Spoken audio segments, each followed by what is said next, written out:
सुप्रभात विद्यार्थियों। आज हम रीतिकालीन कवि बिहारी द्वारा रचित बिहारी सतसई के कुछ अंशों का अध्ययन करेंगे। जैसा कि आप सभी को ज्ञात है, बिहारी सतसई में हमें श्रृंगार, भक्ति और नीति का सुंदर सामंजस्य देखने को मिलता है। इसी क्रम को आज हम आगे बढ़ाएंगे, जिसमें बिहारी के नीति संबंधी, भक्ति संबंधी और श्रृंगार संबंधी दोहों पर चर्चा करेंगे। घरु घरु डोलत दीन है, जनु जनु जाचत जाई, दिए लोभ चश्मा चखनु, लघु पुनि बड़ियो लखाई। इस दोहे में बिहारी दास जी ने लोभी प्रवृत्ति के मनुष्य की विषय में बताया है कि जो मनुष्य लालची और लोभी स्वभाव का होता है, वह व्यक्ति किस प्रकार दीनहीन बन करके भिक्षावृत्ति करता है, लोगों से याचना करता है, उसके विषय में बताते हुए बिहारी दास जी कहते हैं, घरु घरु डोलत द्वीन है, कि कोई जो लोभी और लालची व्यक्ति है, वह स्वयं को अत्यंत दीनहीन मान करके और अपने आचरण और व्यवहार से स्वयं को दीनहीन दर्शाते हुए घर घर घूमते हुए लोगों से भिक्षा मांगता फिरता है। और जो भी व्यक्ति उसके संपर्क में आता है, दिखाई देता है, वह प्रत्येक जन जन से याचना करता रहता है। दिए लोभ चश्मा चखनु, लघु पुनि बड़ो लखाई। बिहारी कहते हैं कि जिस प्रकार नेत्रों पर चश्मा लगाने से कोई छोटी वस्तु भी हमें बड़े आकार की दिखाई देने लग जाती है, उसी प्रकार इस लालची याचक द्वारा अपने नेत्रों पर लोभ रूपी चश्मा लगाने के कारण छोटे साधारण मनुष्य भी उसे बड़े दिखाई देने लग जाते हैं। बिहारी जी का कहने का तात्पर्य है कि जो लालची व्यक्ति है, वह साधारण और असाधारण का भेद नहीं करता है, कि व्यक्ति जो है वह देने वाला व्यक्ति सामर्थ्यवान है या नहीं है, यह नहीं देखता, और वो अपने लोभ के कारण और अपने स्वार्थ की पूर्ति करने के लिए साधारण मनुष्य को भी बड़ा मान करके उसके सामने दीनहीन होकर के भिक्षा मांगता है, कुछ देने की याचना करता है। इस दोहे में बिहारी दास जी ने जो याचक होते हैं, भिक्षावृत्ति करने वाले जो लोग होते हैं, उनके को लेकर के बिहारी जी का जो लोकानुभव है, उसकी सुंदर अभिव्यंजना इस दोहे में बिहारी जी के द्वारा की गई है। इस दोहे में लोभी व्यक्ति के बारे में बिहारी जी ने बताया है। दोहा छंद है, ब्रज भाषा है, और इसमें पुनरुक्ति प्रकाश, अनुप्रास, रूपक आदि अलंकारों का प्रयोग बिहारी के द्वारा किया गया है। अगला दोहा है, आवत जात न जानियतु, तेज ही तजी सियरान, घर जमाई लो घट्यो, खरो पूस दिन मानो।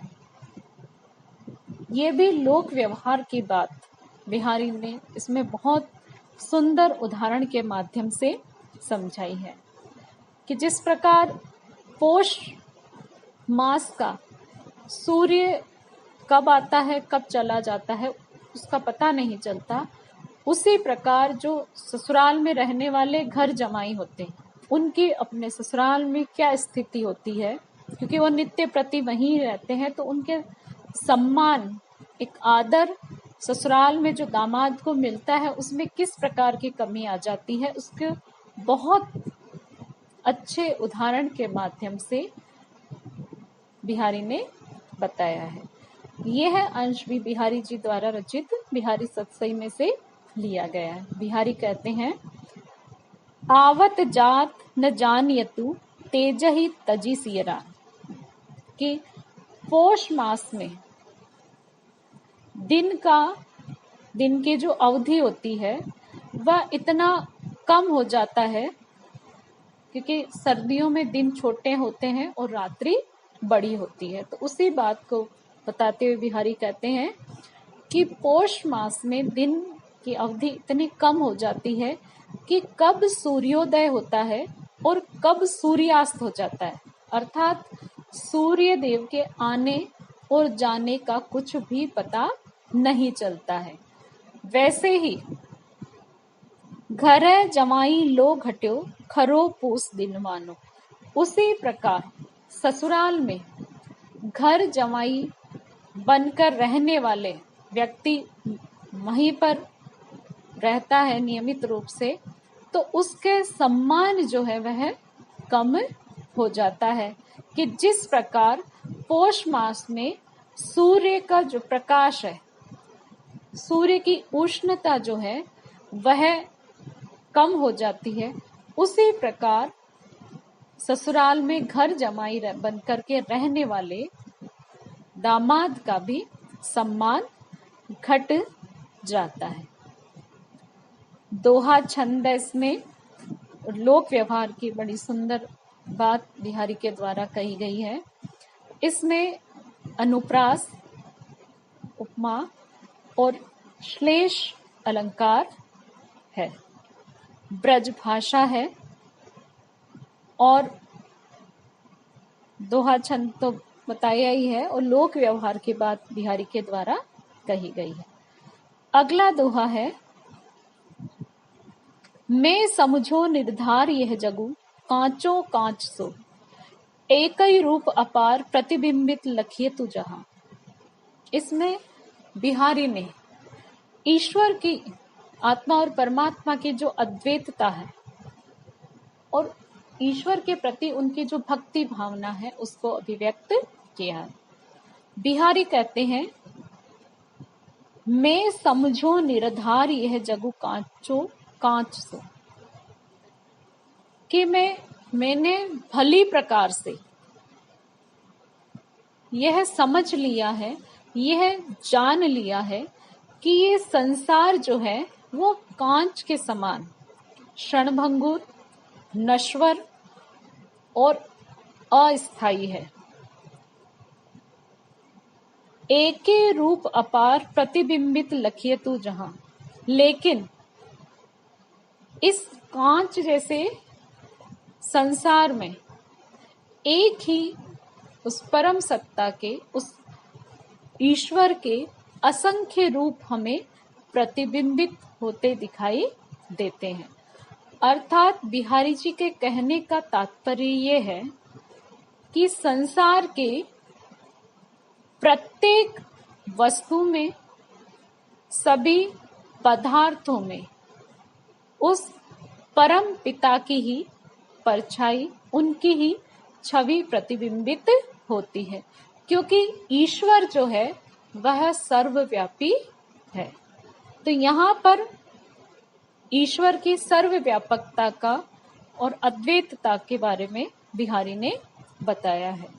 दोहा छंद है, ब्रज भाषा है, और उपमा अलंकार का प्रयोग यहाँ पर बिहारी के द्वारा किया गया है।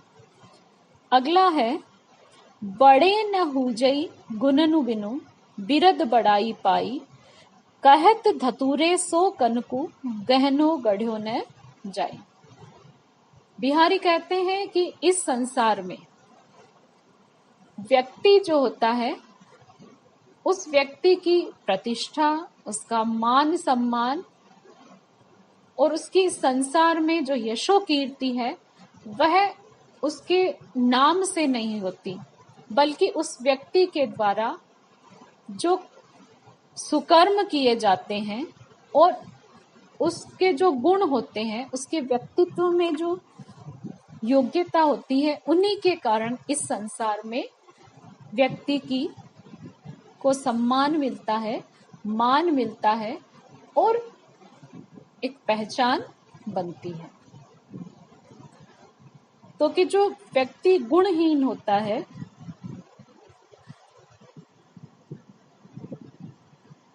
और गुणहीन होने पर भी अगर उसकी यशोगान हो, उसकी प्रशंसा की जाए, तो वह गुणहीन व्यक्ति कभी भी बड़ा नहीं हो सकता।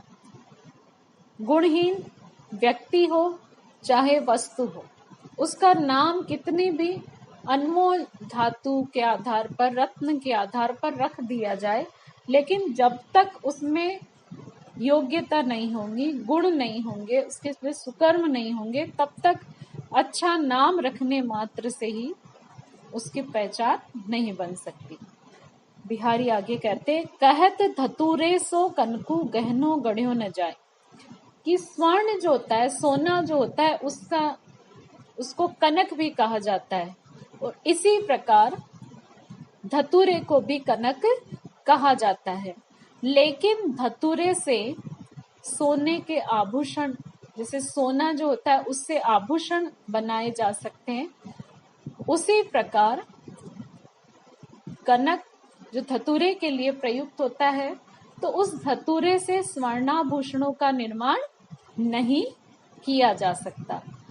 तो किसी के नाम से नाम महत्वपूर्ण नहीं होता है, बल्कि उस व्यक्ति या वस्तु के गुण और उसके कर्म महत्वपूर्ण होते हैं। दोहा छंद है, ब्रजभाषा है, और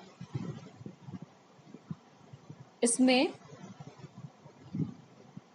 अर्थांतरन्यास अलंकार है, अनुप्रास अलंकार है। अगला दोहा है, गिरी ते ऊंचे रसिक मन, बूढ़े जहां हजारों, वहे सदा पशु नरन को, प्रेम पयोधि पगारो। इसमें बिहारी ने भक्ति और प्रेम, इन दो के माध्यम से जो रसिक प्रवृत्ति के व्यक्ति होते हैं और जो अरसिक प्रवृत्ति के व्यक्ति होते हैं, उनके भेद को बताया है। बिहारी कहते हैं, गिरीते ऊंचे रसिक मन, बूढ़े जहां हजारों, कि जो व्यक्ति या जिस किसी ने भी भक्ति एवं प्रेम रूपी अथाह सागर में भगवान की जिस भक्ति और प्रेम रूपी अथाह सागर में पर्वत से भी ऊंचे, पर्वत के भी समान विशाल हृदय वाले हजारों रसिक भक्त जन उसमें मग्न हो गए हैं, वहीं जो अरसिक व्यक्ति है उनके लिए प्रेम सागर, भक्ति और प्रेम से रहित जो अरसिक व्यक्ति हैं, उनके लिए प्रेम सागर पशु के व्यक्ति रूपी जो पशु हैं, अरसिक व्यक्ति रूपी जो पशु हैं, उनके लिए ये प्रेम सागर ईश्वर की आराधना का, ईश्वर की कृपा का, ईश्वरीय प्रेम का, ईश्वरीय कृपा का जो अथाह सागर है, वह साधारण खाई के समान है। अर्थात ईश्वरीय भक्ति और आराधना में अरसिक व्यक्ति नहीं डूब सकता।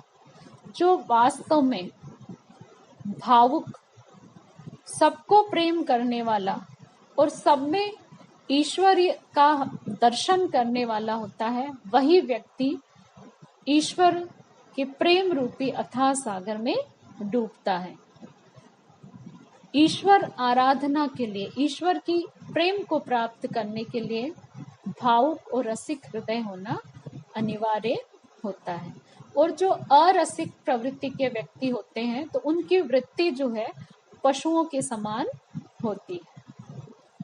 इसमें दोहा छंद है, ब्रज भाषा तो है ही, और इसके साथ ही अनुप्रास और रूपक अलंकार है। अगला छंद है, जिन दिन देखे वे कुसुम गई सुबीती बहार, अब अली रही गुलाब पे अपत कंटीली डार। कि इस संसार में, बिहारी बड़ी गंभीर बात समझा रहे हैं। बिहारी कहते हैं कि इस संसार में कोई भी चीज स्थायी नहीं, सब कुछ क्षणभंगुर और नश्वर है, चाहे धन, ऐश्वर्य और वैभव हो, और चाहे यौवन हो। तो इस दोहे में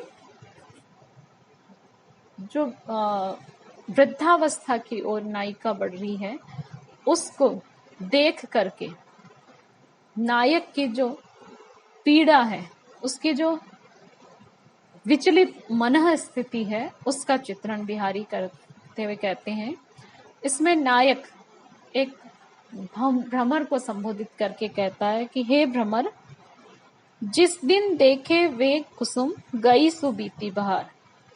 कि जब इस गुलाब के पौधे पर तुमने खिले हुए सुगंधित सुंदर फूल देखे थे, वह बसंत ऋतु अब यहां से चली गई है, वह बसंत ऋतु बीत गई है। अब अली रही गुलाब पे अपत कंटीली डार। की हे भ्रमर, अब इस गुलाब का पौधा जो है ये पत्रों से हीन हो गया है, पत्र रहित हो गई है, और कांटों से युक्त इसकी शाखाएं मात्र ही रह गई हैं। इसमें अन्योक्ति है, जो मनुष्य लोभी और लालची प्रवृत्ति को होता है, उसको संबोधित करके बिहारी कहते हैं कि जिस धन और वैभव के कारण तुम यहाँ आते थे, वह सारी संपत्ति, वह सारा वैभव समाप्त हो गया है, और धन वैभव समाप्त होने के कारण ये व्यक्ति जो है पहले सा सबके आकर्षण का केंद्र नहीं रहा है। इसमें अन्योक्ति अलंकार है। एक तो नायिका के गुलाब के पुष्प के माध्यम से यौवन से हीन नायिका के बारे में बताया, उसके साथ धनहीन व्यक्ति जो हो जाता है उसकी स्थिति का भी वर्णन बिहारी के द्वारा किया गया है।